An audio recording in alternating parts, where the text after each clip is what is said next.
Hi guys, this is Daddy, and I'm gonna go ahead and read Psalm 4 today, and hopefully you'll find this encouraging and helpful. So it starts off this way: Answer me when I call to you, O God, who declares me innocent. So a couple things about that sentence. One is that this person's obviously pleading for God to give him a specific answer. And then he says, "O God who declares me innocent." So this is somebody that's been forgiven by God. And we know as Christians that we're forgiven through Christ and Christ alone. So we can apply this to our life, that we can call out to God and ask Him for an answer. So he goes, "Have mercy on me and hear my prayer." So still he's making a petition to God. "How long will you people ruin my reputation?" So obviously, there's people that are saying bad things about this guy that are not necessary.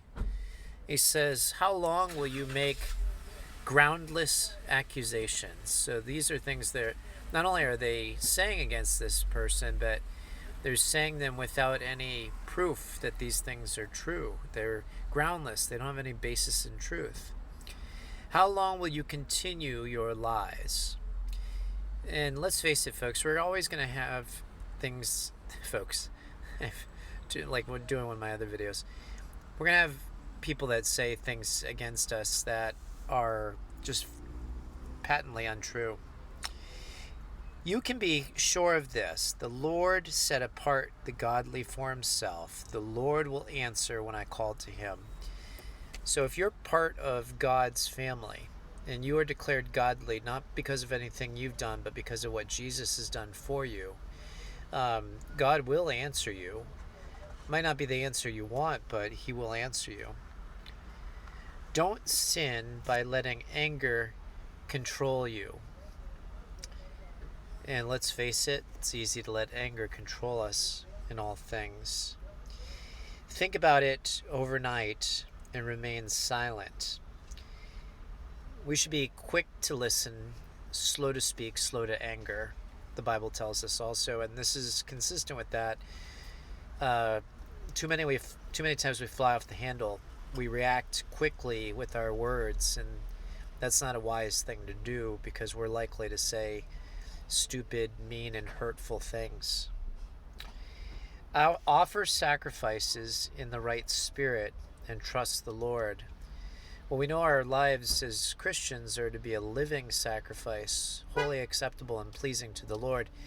These things are good. We're supposed to give ourselves to God in all things at all times, and having the right spirit, meaning that it's a spirit that first of all loves God and loves others.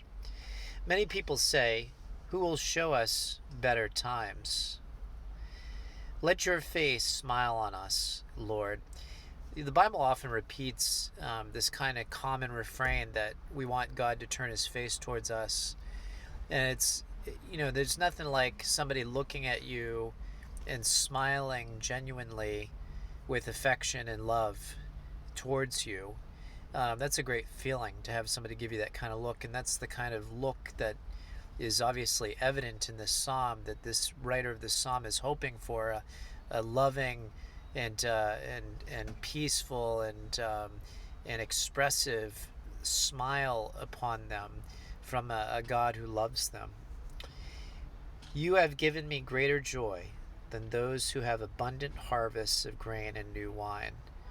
And we are called to find our joy and our peace in God and not in the things we have. And I'm guilty as the next person in finding peace and satisfaction in what's going right with us financially and the things that we have. When things break down like a car, and I think, oh my gosh, how much is this going to cost? That's scary, and it causes me to not have joy, and that shouldn't be the case. "In peace I will lie down and sleep, for you alone, O Lord, will keep me safe." We can't trust in anything. We live in a house surrounded by big, big trees. And we live in an area that could possibly have things like tornadoes, and of course we've had in Virginia occasionally hurricanes come through, and so there's all these potential bad things that could happen. We could be driving down the road and people drive foolishly on our road and we could get in an accident. We can't have peace from this world. This world is full of things that will bring us a lack of peace, and the only thing that we can really lie down and go to sleep with at night is knowing that the Lord will keep us safe. And He doesn't keep us safe just in this life. There are times, obviously, when God intervenes and keeps us safe in this life, but the safety we mainly hope for is coming from a knowledge that we're going to be with Him for all eternity, that this body will fail and that we'll eventually get a chance to have new life in Christ, fully realized in when we die and go to be with Him. And that should help us to go to sleep at night peacefully and awake comforted, knowing that He is the one that will keep us safe. Love you guys. I'll talk to you later.